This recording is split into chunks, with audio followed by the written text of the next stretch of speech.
तीसरे काव्यांश में बच्चन जी कहते हैं कि मेरे मन में जवानी का पागलपन सवार है, वह मस्ती में घूमते रहते हैं। इसी दीवानेपन के कारण उनके जीवन में काफ़ी दुख आए, फिर भी वो इन दुखों को लिए फिरते हैं। जब कवि को किसी प्रिय की याद आती है तो वह बाहर से हंस जाते हैं पर अंदर से उनका मन बहुत दुखी रहता है।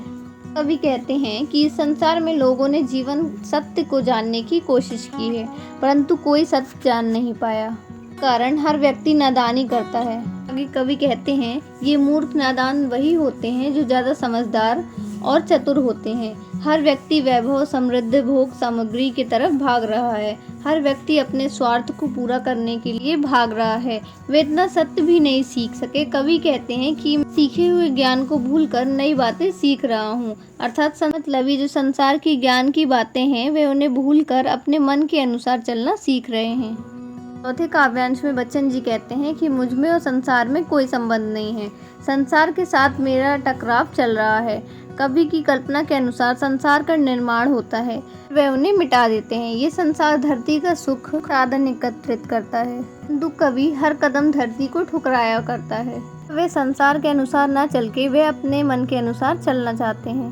कवि बताते हैं वे अपने रोदन में प्रेम लिए फिरते हैं। उनकी शीतल वाणी में भी आग समाई हुई है, अर्थात उसमें असंतोष झलकता है। उसका जीवन प्रेम में निराशा के कारण खंडहर सा है, फिर भी उस पर राजाओं के महल न्यौछावर होते हैं। ऐसे खंडहर का वह हिस्सा लिए घूमते हैं जिसके महल न्यौछावर कर सकें। पांचवें काव्यांश में बच्चन जी बताते हैं कि प्रेम की पीड़ा के कारण उनका मन रोता है। मतलब हृदय की व्यवस्था शब्द में प्रकट हुई। उनके रोने को संसार गाना मान बैठा है, और जब वेदना अधिक हो जाती है तो वे दुख के शब्दों के माध्यम से व्यक्त करते हैं, और संसार इस प्रक्रिया को छंद बनाना कहती है। कवि ये प्रश्न करता है कि ये संसार मुझे कवि के रूप में अपनाने के लिए तैयार क्यों है। वह स्वयं को दीवाना कहता है जो हर स्थिति में मस्त रहता है। वह कहते हैं कि समाज उन्हें दीवाना क्यों नहीं स्वीकार करता। वह दीवानों का रूप साधारण करके संसार में घूमते रहते हैं।